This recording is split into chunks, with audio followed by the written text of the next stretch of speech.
I'm photographer David duChemin, and this is Vision is Better, a sometimes weekly podcast about the craft and art of photography. Welcome here.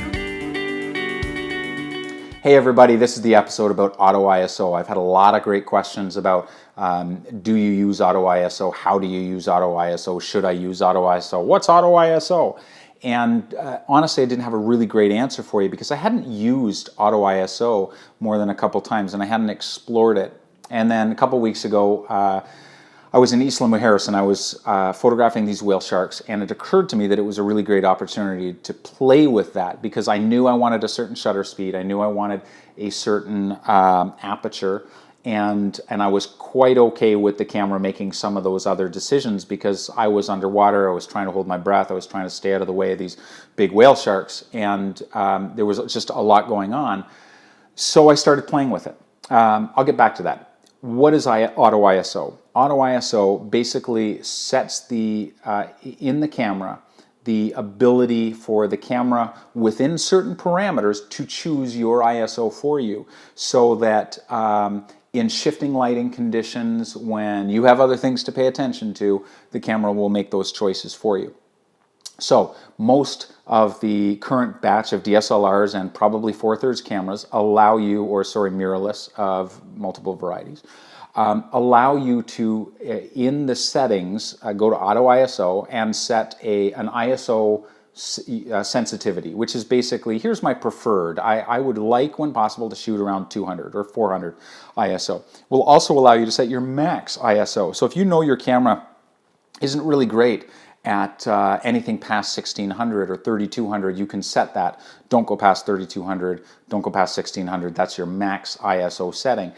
You can also set in all of that sort of that sub-menu, you can also set your minimum shutter speed. So if you know that you don't want to go past 50th of a second because you're shooting with your 50mm lens and you know you can handhold that at 50th of a second, then you can set that there. Be aware, of course, that if you later put on your 300mm lens, that ISO, Auto ISO setting that says don't go below 50th is still in play, and you might actually need more like a 500th of a second for that particular lens. So just keep that in mind. So those are kind of the parameters that you can set when you're setting Auto ISO. Why would you want to do it? Well, as I said, when I was in Mexico photographing these whale sharks, I had a lot going on.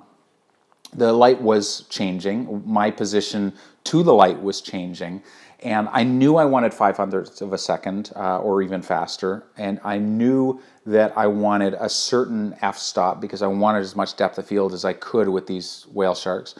And I really, with the current cameras, I was photographing with my D800. It does really well in low light, so I just sort of let it go. And I knew because it was bright and sunny, it wasn't going to pick 600 and 6,400 of an ISO for me. It was going to give me something more like between 400 and 800 most of the time. So it worked out really well for me. I really enjoyed photographing with the Auto ISO. But I also knew that if I tilted my camera up and got some of the sky in the shot, even underwater, I was going to lose some of those highlights. So you have to use Auto ISO in conjunction, and I would say this with any program mode, you have to use Auto ISO in conjunction with your exposure compensation. The camera is always going to be making guesses about your exposure, and you can't allow the camera you can't give it carte blanche to make these decisions for you.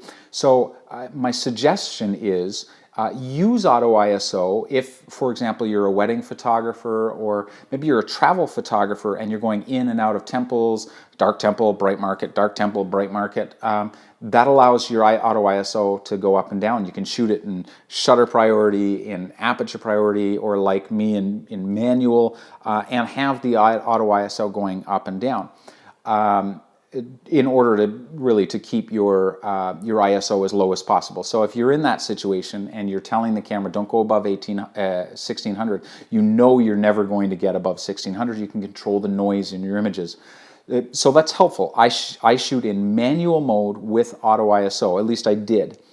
Why will I not use Auto ISO in the future for most photography?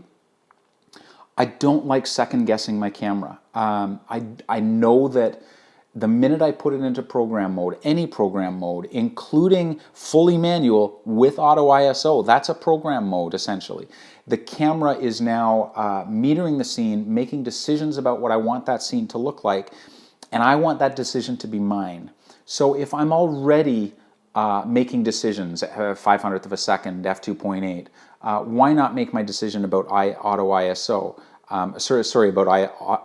About ISO. I prefer not to give the camera that control, but it is helpful in some circumstances. You just have to remember that the camera is not always going to make scenes. For example, if you're shooting a snowy scene and you want that snow to be white and you want your histogram to be as far to the right as possible without losing detail, the camera is going to second guess you on that, and you then have to second guess the second guess and tell the camera, no, I want +1 or +2 stops so that I can get that histogram over to the side. You're still going to have to be looking at the camera. You're still going to be have to be second guessing the camera's second guess.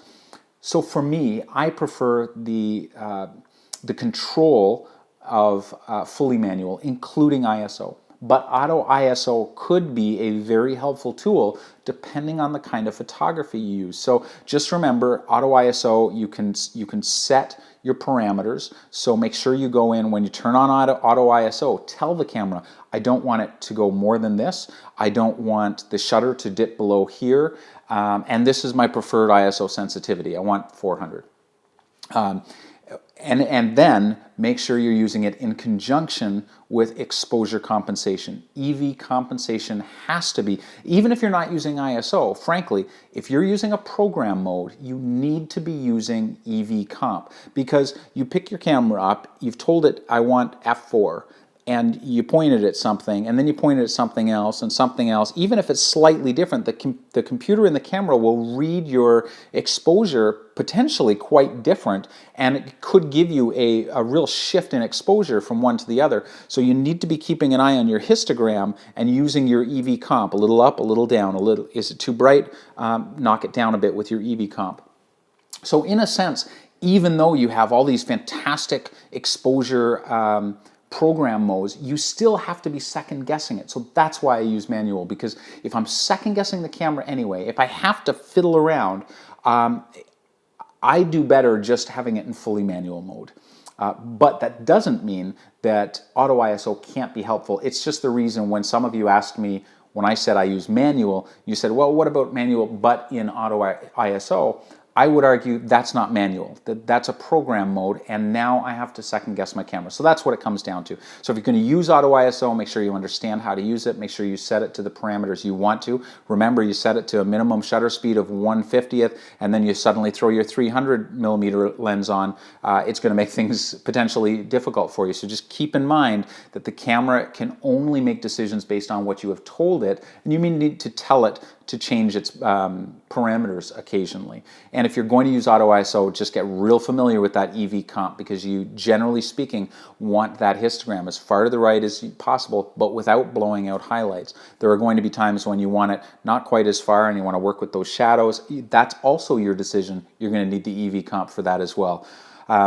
All of this talk, remember that ultimately it's about the craft is assumed. It's assumed that you're going to focus your camera well. It's assumed that you're going to learn this exposure stuff and tweak it. But what makes a great photograph is not the gear, it's not the settings, it's your vision, it's your composition. And that might be one of the reasons that you use auto ISO, because it allows you a little bit greater freedom, especially when you're beginning, to focus on the composition, focus on your choice of the moment rather than the tyranny of the buttons and dials. But if you're going to try to escape that tyranny of the buttons and dials, remember, use your EV comp, pay attention to your histogram. We'll see you next time.